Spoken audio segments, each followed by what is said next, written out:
उच्च हाउस में, upper house में, राज्यसभा में चर्चा हो रही है। एक तो अपने देश को बहुत ही ऊंचाई तक पहुंचाना है। देश को ऊंचाई तक पहुंचाने के लिए वैसा विजन चाहिए। कांग्रेस पार्टी के पास विजन नहीं था, कांग्रेस पार्टी के पास मिशन नहीं था, कांग्रेस पार्टी के पास खाली भ्रष्टाचार था।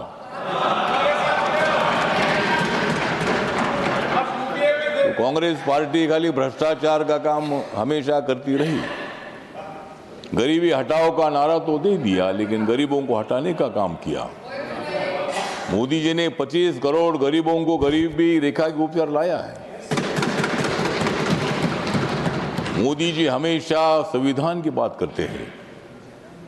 संविधान बदला जाएगा, इसी तरह की अफवाह बकवास किया जाता है। कांग्रेस पार्टी बकवास करने में बहुत आगे है। संविधान किसी के बाप का बाप गिराएगा तो संविधान बदल नहीं सकता है। मोदी जी ने संविधान को माथा टेकर शपथ ली है। मोदी जी बाबा साहब अंबेडकर जी को हमेशा अभिवादन करते हैं। बाबा साहब अंबेडकर जी के सभी मेमोरियल काम उनके कार्यकाल में पूरे हुए हैं।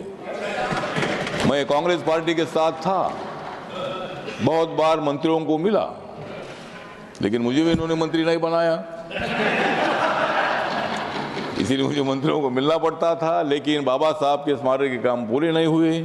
26 अलीपुर रोड हो, डॉक्टर अंबेडकर इंटरनेशनल सेंटर जो भी बना इधर सामने है, तो ऐसे काम पूरे हुए नहीं। मुंबई में मोदी साहब ने 3600 करोड़ की एनटीसी की जमीन 1 मिनट में, देवेंद्र फडणवीस और मैं उनको मिलने के लिए गया और बाबा साहब के मेमोरियल के लिए एनटीसी की हिंदू मिल की जमीन 3600 करोड़ की दी और अभी 1200-1300 करोड़ का वहाँ काम हो रहा है। 1-1.5 साल के अंदर मोदी जी के हाथ से इसका लोकार्पण होगा। ये कांग्रेस वाले बोल रहे थे कि भाई मोदी जी प्रधानमंत्री नहीं बनेंगे। मैं बोला बनेंगे, तो बोले कि नहीं बनेंगे, तो मतलब ये लोगों ने ऐसा किया कि लोकसभा के चुनाव में संविधान बदलेगा, आरक्षण जाएगा और मोदी जी हटाने के लिए सब लोग एक साथ आए, लेकिन अभी अलग अलग हो गए और तुम अलग हो गए। अभी आम आदमी पार्टी और कांग्रेस एक साथ नहीं आ सकती है। क्या आने वाले हैं रमेश जी? तो ठीक बात है, आते तो आइए, मतलब आप अगर ज्यादा इकट्ठा आते हैं तो हमें खुशी है। लोकतंत्र में सबको अधिकार है। मैं मोदी जी के हिसाब के साथ हूँ, मैं इधर हटने वाला नहीं हूँ। जब तक मैं तुमको हटाता नहीं तब तक मैं इधर हटने वाला नहीं हूँ। इसीलिए ठीक बात है, तो इसीलिए लोकतंत्र में सबको अधिकार है और इसलिए राष्ट्रपति जी का जो अभिभाषण है, महामहिम राष्ट्रपति जी के अभिभाषण ने सारे देश को जगा दिया है। राष्ट्रपति, माननीय राष्ट्रपति जी के अभिभाषण ने सारे देश को जगा दिया है, लेकिन कांग्रेस ने 75 सालों में जनता को धोखा,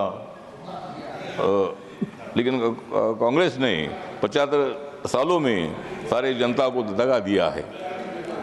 माननीय नरेंद्र मोदी जी ने भ्रष्टाचार को भगा दिया है। मोदी साहब ने भ्रष्टाचार को भगा दिया है और हम सभी मंत्रियों को काम पे भी लगा दिया है। नरेंद्र मोदी जी दे रहे सभी को सामाजिक न्याय, नरेंद्र मोदी जी दे रहे सबको सामाजिक न्याय, तो विपक्षी दल बोलता है हाय हाय।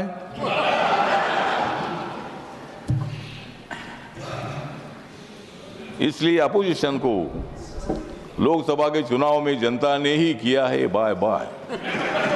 लोकसभा के चुनाव में कांग्रेस और विपक्षी दलों को ही किया है बाय बाय। अब नरेंद्र मोदी जी सारे देश को दे रहे हैं आर्थिक न्याय, तो आर्थिक न्याय देने के लिए हम सब लोग काम कर रहे हैं। मैं इतना ही बताना चाहता हूं कि हम सब लोगों ने लोकतंत्र को मजबूत करना है। माननीय मोदी साहब ने लोकसभा में किसी पर ज्यादा टीका टिप्पणी ना करते हुए सभी लोगों को अपील किया है कि आप हमारे साथ आइए। हमारे साथ आइए मतलब आपकी पार्टी छोड़कर मत आइए, मतलब हमारे साथ देश के विकास के लिए, देश को मजबूत करने के लिए।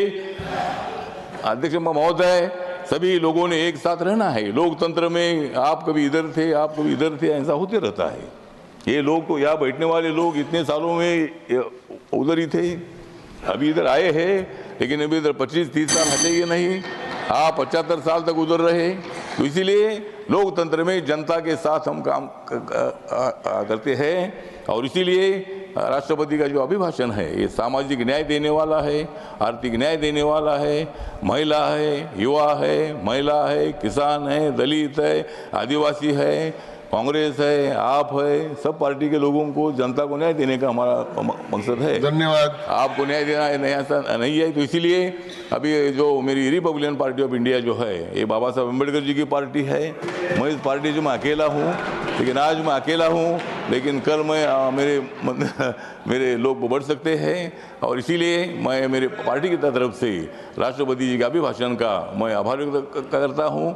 और राष्ट्रपति जी का अभिभाषण जो है इसमें उन्होंने बाबा साहब को भी नमन किया है, और उसके साथ साथ डॉक्टर मनमोहन सिंह जी को भी श्रद्धांजलि अर्पित की है। डॉक्टर मनमोहन सिंह जी हमारे यहाँ नहीं थे, लेकिन हमारे देश के थे, हमारे प्रधानमंत्री थे, आदरणीय थे, और इसीलिए उनको श्रद्धांजलि अर्पित की है।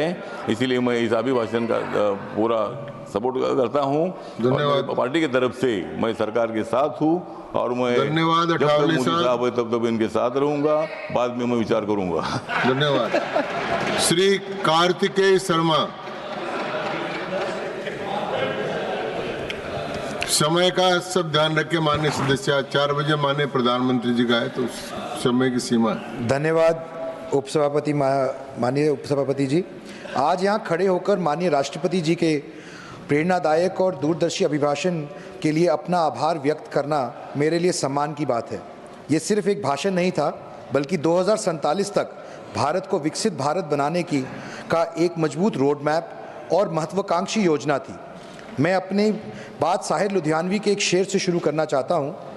1000 बिजली गिरें, लाख आंधियाँ उठें, जो फूल खिलने वाले हैं वो खिलके ही रहेंगे। ये अभिभाषण एक सशक्त, विकसित और आत्मनिर्भर भारत की दिशा में हमारी प्रतिबद्धता को दर्शाता है। ये हमारे देश के गौरवशाली इतिहास, वर्तमान उपलब्धियां और उज्जवल भविष्य की झलक प्रस्तुत करता है। राष्ट्रपति जी का यह भाषण मेरे लिए भारत के बढ़ते साहस और सामर्थ्य का प्रतीक है।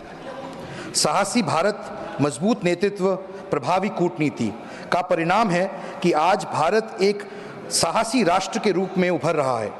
प्रधानमंत्री नरेंद्र मोदी जी के नेतृत्व में हमारी कूटनीति ने नए आयाम स्थापित किए हैं। G20 की सफल मेज़बानी, चाहे क्वाड की बात करें, ब्रिक्स समिट की बात करें, SCO की प्रभावी समिट की बात करें, भूमिका जो रही भारत की, आज वैश्विक दक्षिण के अंदर यानी कि ग्लोबल साउथ में की आवाज़ बनने में भारत एक बहुत बड़ी बुलंद आवाज़ बन के पूरे विश्व मंच पे स्थापित हुआ है। मैं एक बात और रखना चाहता हूँ। आज